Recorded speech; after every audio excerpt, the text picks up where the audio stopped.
Hello everyone, and I hope you're doing very well. It's very exciting. It's August 2019 and we've just had a new SAM, surface-to-air missile launcher, introduced into DCS, the Chinese HQ-7. And it's a real sod of a weapon. I'm not going to look forward to having to beat this in combat. So we're going to cover the history, we're going to cover its capabilities, we're going to go and use it in combined arms, we're going to shoot planes down, then we're going to go and shot by it, so we can get a good idea of how this works and how you beat it.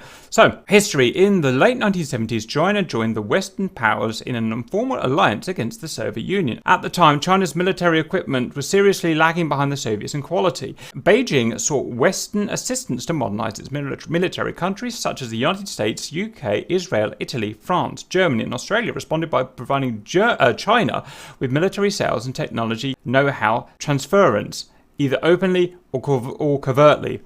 China imported some land and sea versions of the Thompson CSF Crowtail missile in 1978 to 1979 for evaluation. So this is going to be like the thing where we lent the Neen engines to Moscow for evaluation and then they just reverse engineered them. Grr. The Thompson CSF R440C Crowtail SAM and the Thompson CSF TSR 3004 Sea Tiger EF band radar were installed in the People's Liberation Army Navy on the Type 54 destroyer Haifeng and the Type 52 destroyer, which we have in DCS, or a variant of it, Harbin. The PLA found the Crowtail systems to be superior to the HQ-61 SAM and instructed the 2nd Aerospace Academy, now with the China Academy of Defense Technology, to reverse engineer the Crowtail missile, the 23rd Institute to reverse engineer the radar and fire control system, and the 206th Institute to develop ground-based vehicles for carrying the SAM. That's what we're going to be looking at today. China was able to produce copies of the Crowtail HQ-7 missile for testing in 1983. It was certified for serial production in 1986 to 1988. China promoted an export version, the FM-80, at the 1989 Dubai Aerospace Show. Through the 1990s, the HQ-7 was deployed as the People's Liberation Army Air Force bases, on PLA vehicles and PLA and ships. It was PLN's, the Navy, standard ship-based air defense SAM for over a decade until the introduction of the more capable, longer-range HQ-9. So basically, they borrowed some of these SAMs and copied them and used them in the 90s. So we're going to look at the capability now. There are several variants of it. We've got a land-based FM-80 version. We've got an FM-80 self-propelled version. This is what we've got, HQ-7 FM-80 self-propelled. There's also the FM-80 naval, and there's also the Bravo FM-90. So we've got the FM-80 self-propelled. Let's look at the dimensions. The length is just under 10 feet, the diameter just over 6 inches, a launch weight of a missile at 190 pounds, just under. Operating altitude up to, for the FM-80 HQ-7, 16,000. What's the highest you've got, Shifty? In testing, 18,000 feet. We've got 18,000 feet. Were you near sea level out of interest? Or?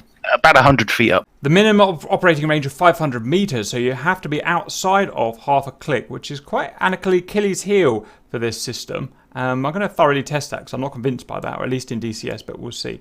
Max operating range says 8.6 for a fast-moving target, down to 12 kilometers for a slow-firing target. Well, in testing, I've got shot at 8 miles, which is, yeah, that's pretty much 12 kilometers, actually. So this is probably accurate, yeah. So if we take an average of about 10 kilometers, assuming a relatively fast-moving jet. The speed is Mach 2.3. Now, we actually found it a very slow-moving missile. We clocked it up to just about over 1,200 knots KTAS, and it burns energy quite quickly. So, especially firing at long range, it's quite a slow-firing missile, quite a slow-moving missile, as we'll see.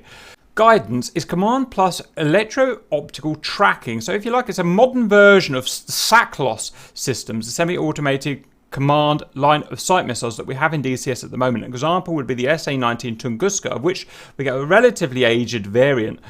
And the difference really is that with the Tunguska, you have to manually slew your electro-optical tracker to follow the hostile aircraft, which then sends command signals to the missile until it reaches the aircraft that you're tracking. With this, the HQ-7 vehicle here, it's automated in that the electro-optical contrast lock is fully automated and there is no manual input needed. But otherwise, as far as I'm aware, the rest of the SACLOS guidance system works pretty much the same as Tunguska. I stand to be corrected as ever, but that's what we found from testing. Warheads, HE frag, proximity fuse. We haven't found the size of the warhead yet. If anyone knows that, please let me know. We've got the radar detecting range of 18.4 kilometers. If it's 20 in DCS, but it's near enough. So that's it for capability. Note the range is a lot higher than the other kind of low range systems that we get in DCS. So, and as well, of course, because it's a SACLOS variant, it's not going to give us a warning when it fires. Very, very dangerous weapon.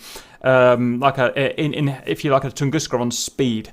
So let's go and try driving it and firing it in DCS. Okay, so we're in DCS now. Here is our HQ-7. I'm going to be a tactical commander so that we can drive it. In we go. Okay, now I'd love to start shooting at those planes straight away, but that's not what we're going to do. What we're going to do is first just have a little look at the vehicle. The model, as you can see, is an advanced high-fidelity model. Pretty much as good as the models in Arma 3, which is the other simulator that we use. See some pretty cool textures there. Looking around it. So it's a pretty high-fidelity model. Good, sorry about the noise. Good high-quality textures in there. See the launchers. Interestingly, I've no idea why the launchers are so fat. I guess it's so that we can have the fins fully deployed on the missiles. That there, I believe, is the ranging radar, that obvious thing in the middle. The search radar, because it does have, sorry if I forgot to mention earlier, it does have search radar searchability. It'll have a spinning radar somewhere else in the vehicle hidden. I don't know where it is. Older systems like the Tunguska would have it on the top, spinning round on a dish. But it's perfectly fine to have them inside. So that's that. Even look at the detail there. If I can get it to work. I can't get it to zoom in, but if you look at the detail on the front windscreens there, you can see how they've been marked by the wipers. It's really cool. It's great having these high fidelity models in here now as DCS develops. Next we'll have a quick look at the controls. This is supposed to be a tutorial at the end of the day. It's supposed to teach you. If we go to the adjust controls, we've got all of the normal controls here. If you have combined arms, all of the vehicles, naval, ground base or whatever, are controlled by exactly the same controls here. And I advise just leaving them as they are and learning them as they are. Because it just makes it easier overall. So I'm not going to tell you every control because it would be a bit silly. We're just going to go through some of the main controls. So the first is actually controlling the vehicle. We're going to press the F1 button. So this is our main way of aiming. This is the gunner, if you like, the guy who fires the missile. We move the mouse. I press F1 to do this, by the way. Use the mouse to move around. You can see at the top left my a top-down view of my radar, and you can see I'm pointing where that line is. And you can also see the B sweep of the search radar going round clockwise, which is what's pinging those two hostiles out there. Let's have a look at the other views. If I press the insert key, I can do pretty much the same thing, but I'm now from an isometric external view. I have all the same functions though. And if I were to press insert again, I'll go back inside. If I press the F7 button, I will get an external view where moving the mouse now pans me around the vehicle and I can no longer control the vehicle. If I press the F2 key, it allows me. This shows me the nearest fighter we've got available. Or if not the nearest, it will circle, it will pan through other fighters in the area. F1 back to here. Next we need to look at this screen. So if I just bring my cursor up here, we can see is the azimuth of our turret in heading, bearing. Here is the current distance of the set of my sweep for my display, for my radar search. Here is my radar search. You can see there's north, and you can see our actual vehicle, not the turret, but the vehicle is facing 227. Here is the form. If we had a formation of us, here is our formation orders, and here is our ROE. These are only relevant really if we've got AI control, but we're currently human controlled. Here is the azimuth of our hull, 227. Here is the speed of our hull. Here is the current gear we're in. It can be reverse, neutral, or drive. Here is our ammunition. It's currently 4 times HQ-7 missiles, as we know. Here is the condition of our vehicle in terms of hit points, it's 100%. Here is the azimuth of our turret compared to the azimuth of the hull compared to north.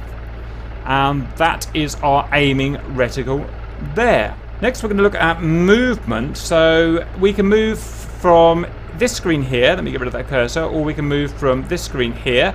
Or we can press left control and C to become the driver, and we're now the driver. If we press the X-ray key, we get it in neutral gear, X-ray again, drive, and we can go back down to reverse. You can see it at the bottom right. So here, if we press whiskey, we go forward and accelerate. It's quite a fast-moving vehicle. Most wheeled vehicles are in DCS. Sierra is brake. Alpha is left. Delta is right. Or if we want to control it from the outside, insert key.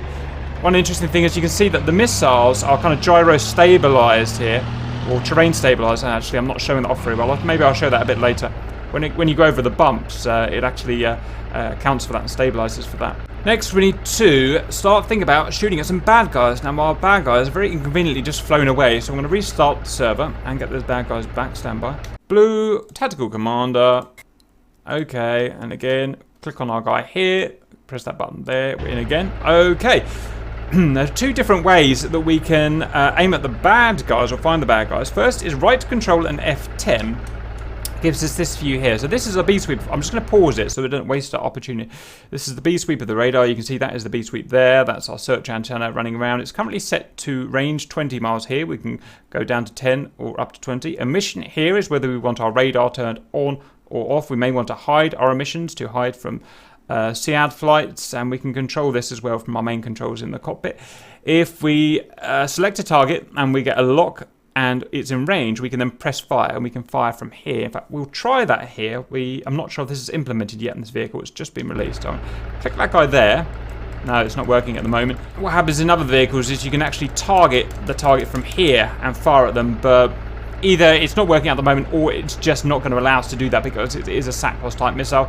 Not sure yet, so I'm just going to leave that for now. What I know is you can't get a radar track in this. It doesn't have radar track capability. It's radar ranging, but not radar tracking, so that might be the reason why we can't do it from here. Anyway, let's head back. I'm going to press the F1 key now. So now we're going to look at targeting from here. We can do it from here or from insert here. Either way is going to be the same. We're going to try and find a baddie. So we're going to use our search radar at the top, you can see, to roughly azimuth ourselves in. And we've got to somehow find this. There is one. Right. So what I'm going to do, I'm going to hover over him. I'm just going to talk through the keys now. I'm going to put my reticle on him. I'm going to press the enter key. That will initiate a track. It will take several seconds to gain a track. At that point, we will be tracking him. The track is not a radar track or an IR track. It is an electro-optical contrast track. So that's how it's going to actually be tracking them. Once I've got a track, I can press backspace to lose the track and go and track something else. Or I can press left mouse button to actually fire the missile. So let's get on with that while we've got a chance, shall we? So unpause, enter. And you can see it tracking. It's also radar ranging. You can see it's got him at 6,000 meters, so we're going to be out of range very soon. In fact, we have lost him. Let's try again. I think it's those trees are getting in our way, if anything. Unfortunately, these guys are refusing to stick around today, so I'm not having much luck. Let's go and restart the server again and see if we can catch them quicker. Right, let's go and find them again. There they are, going to be over here somewhere, look. So, where's our close guy? There he is. Enter track. We're going to get him this time. And I can add some lead. And as soon as I fire, now, it's going to track him. As long as he doesn't maneuver too hard, we should get him. He is maneuvering hard. He is maneuvering very hard. Boom, got him. And interestingly, he actually know that he didn't get any warning, any radar warning that we fired. It's actually interesting he managed to see us. Let's get this guy now. Enter again. Got to get a track on him. Jeez, look how fast he's going. He really doesn't want to get shot, does he? You can see we've lost track. Let's try again. Enter. We should be able to tag him. He's probably going to flare and chaff, but there's no point because flare and chaff won't help him against SACLOS. Let's fire now.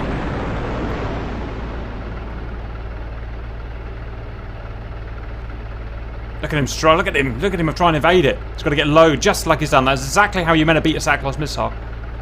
We got him. Wow. I just probably... Jeez. Oh, no, we didn't. We didn't get him. See if we can get him again. The main benefit of a SACLOS missile is that he doesn't get any launch warning. He's AI, obviously, so he knows he's getting shot at. He can cheat, but a human just wouldn't know. See if we hit a tree again.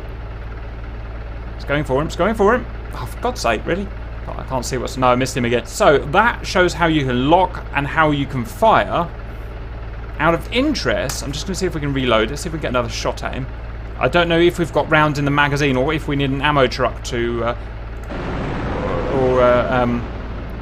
We need an ammo truck to resupply us. Look at that. It takes a really weird trajectory, doesn't it? Look at that. No, he's beating it. He's beating it. A very slow missiles, and it's been going for quite a long time, this one, but it's a saving grace of this unit. Depleted. I'm just going to see if we can reload without a resupply truck. Unable to start replenishment. Ammunition not available. So you do need... so interestingly, with this vehicle, we don't have anything in the magazine like you do with, say, a Roland. It's got like 28 or something missiles in the magazine. This only carries 4, so that is a possible weakness of this. It needs an ammo truck within 125 meters to resupply. So that is that. Next, I would like to show from the other point of view, from the hostiles' point of view, getting shot at. No, in fact, before we do that, let's just restart. I'm going to show you controlling it from the F10 map. So if we didn't actually want to drive it from the cockpit, we could drive it from Tactical Commander slot in F10 view. If I wanted to move it somewhere, I would click on it there. I would say set path. I would click left, right to confirm that path of movement, increases speed. And I'm going to set it to return, no, fire. So he's going to fire on his own without any orders from me now. Those hostiles. I could add a target specifically if I wanted, but seems a bit pointless. He's firing already, look. That missile is out.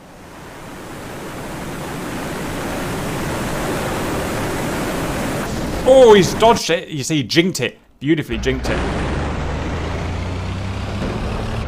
Oh, hit it in the face.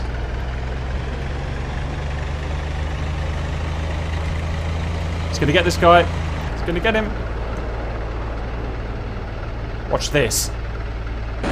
Oh, was that cool or was that cool? Shows how you can dodge a Saclos. He's not dodging hard enough.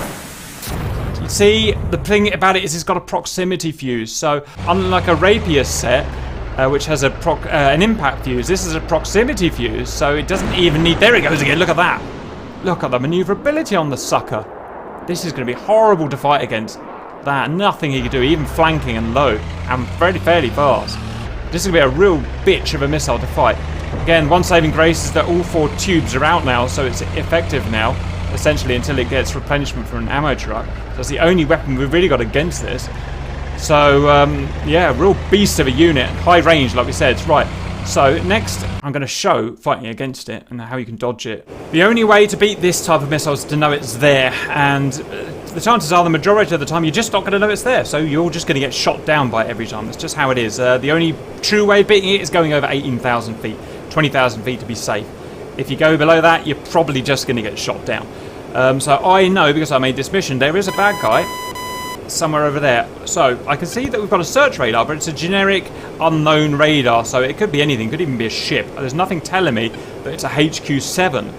So I've got to just watch it. I can actually see him there. You probably can't see him on your MPEG, but I can see he's fired a missile.